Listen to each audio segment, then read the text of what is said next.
समुद्र का अभिशाप। साल 2015 में कोलकाता के 4 दोस्त अमित, सौरभ, रीना और नेहा अंडमान के पास एक छोटे से द्वीप पर घूमने गए। वे एडवेंचर के शौकीन थे और सुनसान जगहों को एक्सप्लोर करना पसंद करते थे। जब वे लोकल मछुआरों से बातचीत कर रहे थे तो उन्होंने सुना कि वहां से कुछ किलोमीटर दूर समुद्र में एक जहाज का मलबा पड़ा है, लेकिन कोई भी मछुआरा वहां जाने की हिम्मत नहीं करता था। मछुआरों ने बताया कि वह जहाज काला सागर था, जो करीब 50 साल पहले डूब गया था। कहा जाता था कि जहाज पर मौजूद सभी लोग एक अजीब बीमारी का शिकार हो गए थे और जहाज समंदर में समा गया।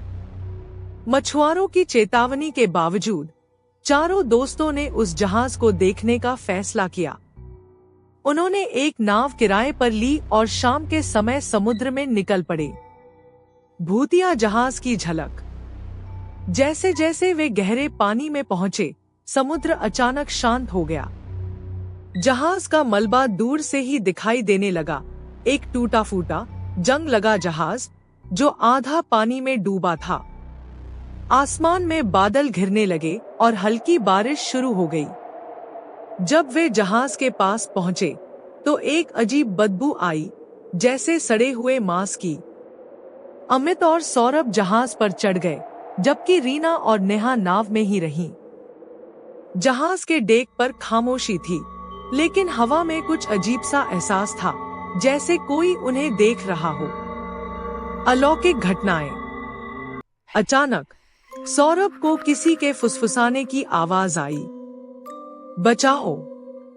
एक धीमी, डरावनी आवाज जहाज के अंधेरे कोनों से आ रही थी। उसने टॉर्च से इधर-उधर देखा, लेकिन वहां कोई नहीं था। अमित को जहाज की दीवारों पर पुराने खून के धब्बे दिखे, जैसे वहां किसी ने संघर्ष किया हो।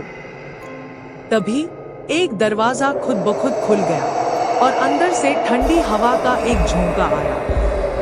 तभी नेहा और रीना की चीख सुनाई दी। वे नाव में थी, लेकिन उनके चारों ओर समुद्र की लहरें तेजी से उठने लगी, मानो कोई उन्हें खींच रहा हो। अमित और सौरभ भागकर जहाज से कूदे और नाव की ओर दौड़े। लेकिन जैसे ही उन्होंने नाव में कदम रखा, जहाज के मलबे से एक परछाई निकली, लंबी, काली आकृति, जिसकी लाल चमकती आंखें थी। वह धीरे धीरे उनकी ओर बढ़ने लगी। सच सामने आया। डर के मारे उन्होंने मोटर चालू की और तेजी से वहां से भागे। जैसे ही वे जहाज से दूर हुए, आकृति पानी में घुल गई और जहाज धीरे धीरे धुंध में गायब हो गया। जब वे वापस द्वीप पर पहुंचे तो एक बुजुर्ग मछुआरे ने उन्हें देखा और चौंक गया। उसने कहा, तुम बहुत बड़ी गलती कर चुके हो। वह जहाज श्रापित है। वहां जाने वाले कभी चैन से नहीं जीते। अमित और सौरभ ने बाद में महसूस किया कि वे अक्सर आधी रात को वही फुसफुसाती आवाजें सुनते थे, बचाओ।